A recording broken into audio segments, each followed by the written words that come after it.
Okay, in this demonstration, I want to show you a little bit about database reverse engineering. I've actually switched over to a new workspace, so everything's kind of set back to their default settings. And I want to, there's no projects open. I need to reconnect my server. I already have the server running out here, or not running, but living out here.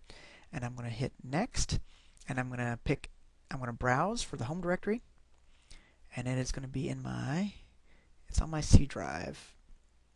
Okay. Not there, computer, C drive, getting started 2, and pick that guy right there. There we go. So just pick the home directory.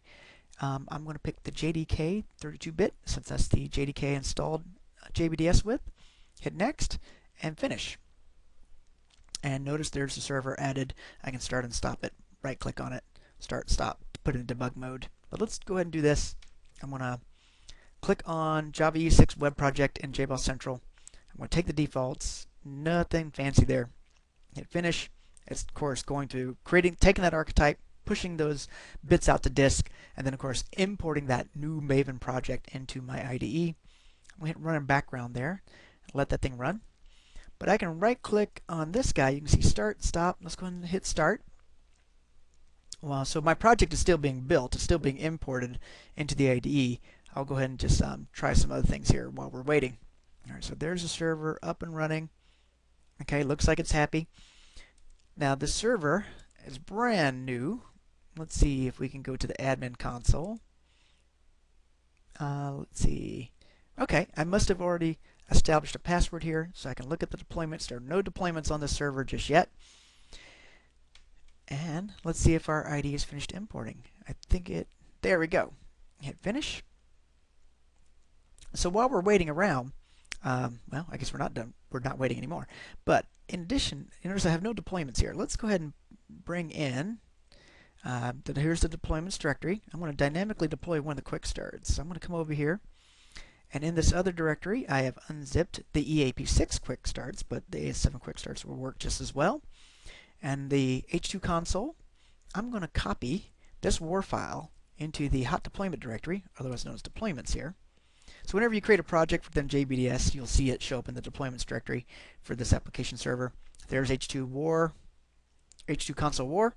If I hit refresh here, you should see there's H2 console war, which is nice. And now I can type in localhost 8080 and H2 console. And now I need to pick the remote server. So my server is running, it's the Sakila H2. It's running over here. And I specifically got that from Max Anderson. You can see you can grab it here from his GitHub. And the nice thing about the Sakila database, it actually is somewhat complicated, and it's also got data in it. So I think my connections are accurate there. So here's the schema. So we're looking at it from the perspective of H2's native console.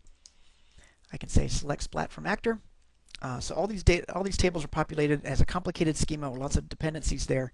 So it's kind of nice to actually use inside a demonstration or as a test case for our database reverse engineering. But here's my application. And if you notice, let me right click on it and go to properties. Okay, and facets and project facets. It is a JPA project. So that's the key thing. That box needs to be checked. And so with that box being checked, you then have this JPA Tools menu option here. But I first need to get this thing configured and set up. So there's a trick to that. You got to go to Window, Show Open Perspective, Hibernate Perspective. And if you notice on the Hibernate Perspective, that project is also listed here as a Hibernate Configuration. And if I drill down on that project name, it takes a second here to connect. Looks like we have a few errors I'll have to go track down. But it's, it sits here and says, okay, let me check things out. And if you notice, I click on Session Factory and Database, I get these error messages because it's not actually configured to talk to the database yet. So I'm going to right-click on that top-level item there and hit Edit Configuration. I'm going to be building a Hibernate 4, okay? And I want to say New Database Connection. I want to click on Generic JDBC. And I'm purposely going a little bit slower so you can follow along, but also because I got to remember what I'm doing. We want a driver. This little icon here. Okay. Go to the jar list and hit Add. and I need to grab that jar file. It's sitting over here on the hard drive. So it doesn't matter where you get it from. You can actually just grab the one in the app server itself. Probably I should, but for now I have it sitting out here on its own. So it's easy to go grab.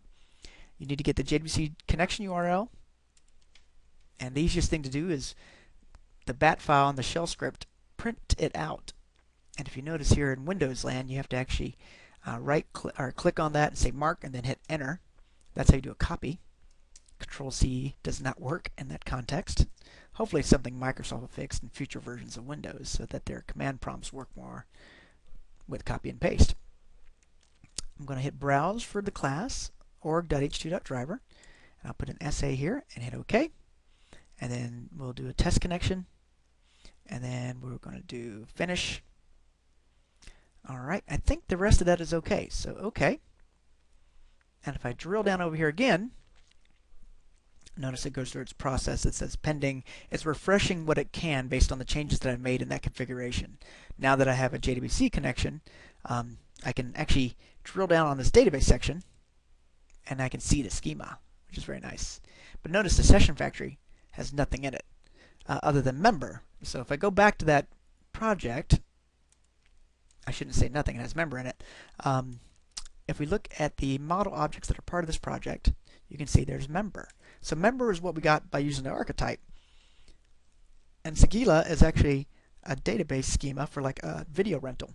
I'm going to select, or I'm going to highlight and copy that, or JBoss Tools examples model, because now I'm going to right click on this guy and say JPA Tools, generate entities from tables. And I'm going to put that package name in there. And if you notice, everything else is the same. Console configuration, same name as the project. That's what we were editing before. And hit finish.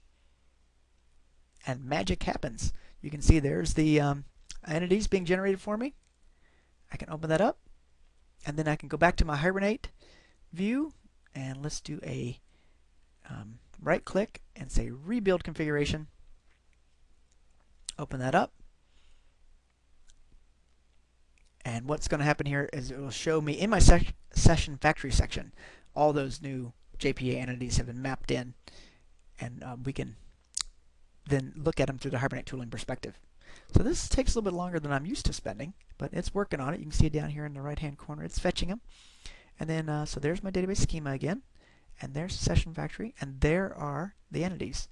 And then that's kind of nice. And the last thing I'll show you here in Hibernate tooling is we can look at the mapping diagram. And it'll kind of show us the relationship. Here, look at the outline view. Some relationships between these different tables. Okay, but you can see there's all these guys out there. All right, so that's kind of an introduction to Hibernate tools and database reverse engineering in the context of JBDS itself.